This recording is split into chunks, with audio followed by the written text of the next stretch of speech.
Cease fire के ऐलान के बाद सोशल मीडिया पर एक भूचाल सा आ गया। वो गिद्ध जो लाशों पर जश्न मनाने के लिए तैयार बैठे थे, सीज फायर की खबर ने उन सब की खुशी छीन ली। सोशल मीडिया पर कल क्या क्या हुआ, नफरती चिंटुओं ने किस तरह भारत की बेइज्जती मुस्लिम मुल्कों में कराई, आज इस रिपोर्ट में इन्हीं सब पर चर्चा करेंगे। वीडियो शुरू करने से पहले इस शख्स को देखिए। इसे आपने पहले भी टीवी चैनल पर देखा होगा। जिस दिन पाकिस्तान की तरफ से हमले की खबर आ रही थी, उस दिन सुशांत सिन्हा ने इस शख्स को अपने चैनल पर बुलाया था। इसने सुशांत सिन्हा के साथ मिलकर इस्लामाबाद, कराची, लाहौर पर कब्जा कर लिया था। उस रात इन दोनों ने जमकर भारत पाकिस्तान पर फेक न्यूज फैलाई थी। अगर याद नहीं आ रहा है तो इस छोटी सी क्लिप को देखिए, आपको जरूर याद आ जाएगा। आर्मी अंदर घुस गई है पाकिस्तान में। INS विक्रांत है, वहां से करिए 15-20 BrahMos fire, set fire to the Karachi port. आग लगा दो कराची में, फूंक डालो पूरे शहर में। इस शख्स का नाम मेजर गौरव आर्य है। 1994 में कुमाऊं रेजिमेंट की 17वीं बटालियन में सेकंड लेफ्टिनेंट के रूप में सेना में नियुक्त हुए थे, लेकिन 1999 में कारगिल युद्ध से ठीक पहले इन्होंने रिटायरमेंट ले ली। यानी अपनी जिंदगी के 4-5 साल सेना में दिए और फिर रिटायरमेंट के बाद कई सालों तक मल्टीनेशनल कंपनियों में नौकरी की और अब द चाणक्य डायलॉग नाम से अपना यूट्यूब चैनल खोलकर बैठे हैं और डिफेंस मामलों पर ज्ञान बांटते रहते हैं। मेजर साहब ने अपने एक शो में ईरान के विदेश मंत्री को सुअर की औलाद कह दिया। अब इनकी ये वीडियो ईरान में वायरल है। इस आदमी को, इस सुअर की औलाद को, एक मिनट, इस पिग को भारत तब आना था जब पहलगाम हुआ। ईरान इस शख्स की बातों पर आपत्ति जता रहा है और इसके खिलाफ कार्रवाई करने की मांग कर रहा है। ऐसे वक्त में जब हम बहुत ही नाजुक वक्त से गुजर रहे हैं, तो इन जैसे TRP के भूखे लोग अपने ही देश की बेइज्जती करवा रहे हैं। इनकी हरकतों के बाद भारत ने इनकी टिप्पणियों से किनारा कर लिया और भारत की एम्बेसी ने कहा कि इस वीडियो में नजर आने वाला शख्स एक आम भारतीय शहरी है। इसके बयानात का हुकूमत हिंदुस्तान के सरकारी मौक़िफ़ से कोई ताल्लुक नहीं है और हिंदुस्तान हुकूमत वीडियो में किए गए नाजेब अल्फाज को नामुनासिब समझती है।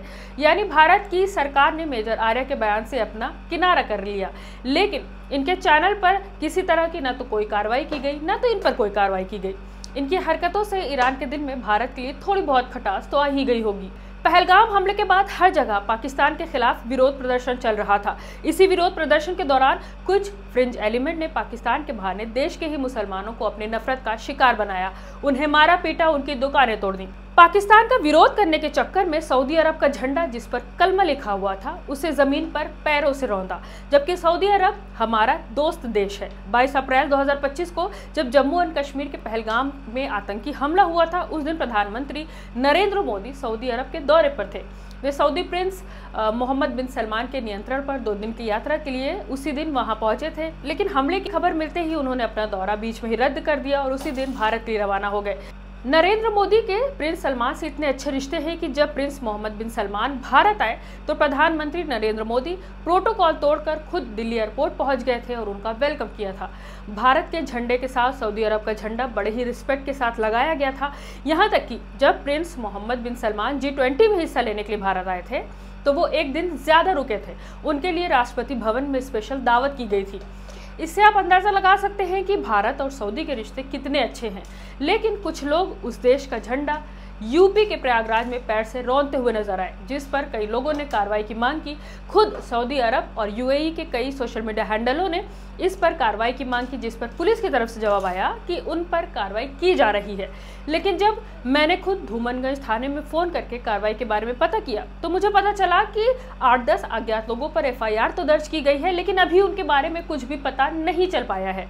उस वीडियो में सबकी शक्लें मौजूद होने के 10 दिन के बाद भी पुलिस को अभी तक ये पता नहीं चल पाया कि वो कौन लोग थे। अगर यही लोग मुस्लिम होते तो कार्रवाई बहुत तेजी से और बहुत ही अलग तरह से की जाती। पुलिस को, प्रशासन को इस मामले को बहुत ही सीरियसली लेना चाहिए था, क्योंकि जिस झंडे को ये लोग अपने पैरों के नीचे कुचल रहे थे, उस पर कलमा लिखा हुआ था, जो कि मुसलमानों के ईमान का हिस्सा है। पाकिस्तान के विरोध के नाम पर मुसलमानों को प्रोवोक करने की कोशिश की जा रही है, मुसलमानों की धार्मिक भावनाओं को आहत करने की कोशिश की जा रही है, उन्हें भड़काने की कोशिश की जा रही है।